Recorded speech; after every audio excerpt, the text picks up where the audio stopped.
വിശ്വസിക്കാൻ പറ്റാത്ത ഒരുത്തനെ കൂടെ കൂട്ടിയെന്നേ ഞങ്ങൾ അറിഞ്ഞില്ല. എടാ ഞാൻ ഇനി നമ്മൾ തമ്മിൽ ഒരു ബന്ധവുമില്ല. എടാ ഗുഡ് ബൈ കെവിനെ. എടാ ബെല്ല പോവാം. അങ്ങനെ ഒഴിവായി പോയാൽ എല്ലാം തീരുമോ?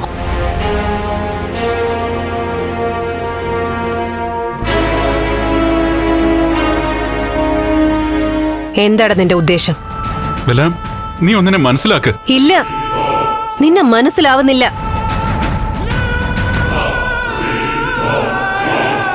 എല്ലാരും കൂടി എടുത്ത തീരുമാനം കൈവിട്ട് എല്ലാം ഒറ്റയ്ക്ക് പരസ്യമാക്കിയപ്പോ നിനക്ക് സമാധാനമായല്ലോ. നിന്നെ പോലെ മനസ്സിന് ഉറപ്പില്ലാത്ത ഒരുത്തിനെ രക്ഷിക്കാൻ നോക്കിയ ഞങ്ങളെ പറഞ്ഞാ മതി. ബെല്ല ഞാനൊന്ന് പറയട്ടെ. നീ ഒന്നും പറയണ്ട. എടാ കെവിനെ, ഇനി ഇവൻ നിന്റെ കാര്യമായിരിക്കും വിളിച്ചു പറയാൻ പോകുന്നേ. നീയാണ് കൊല്ലാനും കുഴിച്ചു മൂടാനും ഒക്കെ സഹായിക്കാൻ വന്നതെന്ന് നിന്നെ ഒറ്റ കൊടുക്കും അവൻ.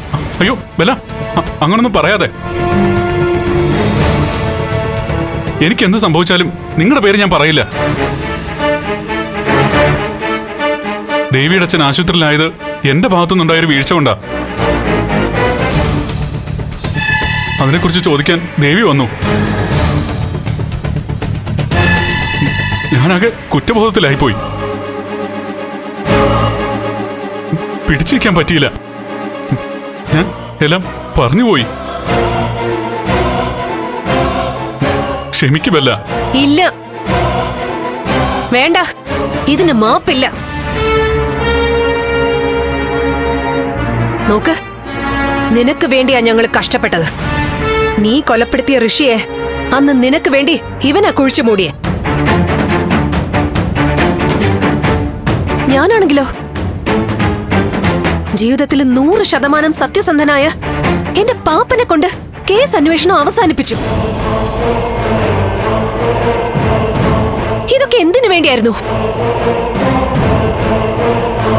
ഞങ്ങളുടെ പഴയ സുഹൃത്തിനെ ഒന്ന് രക്ഷിച്ചെടുക്കാൻ വേണ്ടി. എന്നിട്ടിപ്പോ ഒരുത്തനെ കൊന്നു തള്ളിയെന്ന് വിളിച്ചു പറഞ്ഞേക്കോ? പ്ലീസ് ബെല്ല, ഒന്ന് നിർത്ത്.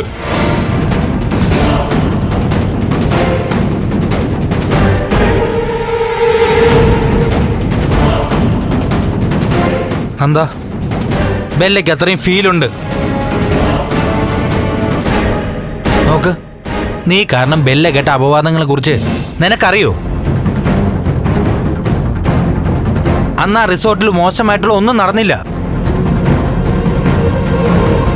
പക്ഷേ ഇസബെല്ല ചീത്ത പേര് കേട്ടു. സ്വന്തം ഭാവി നോക്കാതെയാ അവൾ നിനക്കൊപ്പം നിൽക്കുന്നത്. അവൾ മാത്രമല്ല, ഞാനും. എന്നിട്ട് ഇവന് നമ്മളോട് എന്തെങ്കിലും വിലയുണ്ടോ കെവിൻ? 24 മണിക്കൂറും ദേവി ദേവിന്ന് മന്ത്രം ജപിച്ചുകൊണ്ട് നടക്കുകയല്ലേ അവൻ. അവളാണെങ്കിലോ ഇവനെ കാല് മടക്കി അടിക്കും പോലെ ആയിരുന്നില്ലേ ഈ വീട്ടിൽ നിന്ന് ഇറങ്ങിപ്പോക്ക്. എന്നിട്ട് ഇവൻ നാണമില്ലാതെ പുറകെ നടക്കുക. അവളെ കണ്ടപ്പോ ഇവന് കുറ്റബോധം വന്നെന്ന് പോലും. അല്ല പ്ലീസ് ബെല്ല, പ്ലീസ് എന്നെ ഇങ്ങനെ കുറ്റപ്പെടുത്താതെ. എപ്പോഴും എനിക്ക് സപ്പോർട്ട് ചെയ്തവളാ നീ. ആ ഒരു സ്നേഹം എനിക്ക് എപ്പോഴും നിന്നോടുണ്ട്. നീ ഇപ്പൊ എന്താടാ പറഞ്ഞേ? നീ എന്നോട് ചെയ്തതിനൊക്കെ തിരിച്ചങ്ങോട്ടൊരു സ്നേഹം എനിക്ക് നിന്നോടുണ്ടെന്ന്. സത്യം? സത്യം ബെല്ല, സത്യം.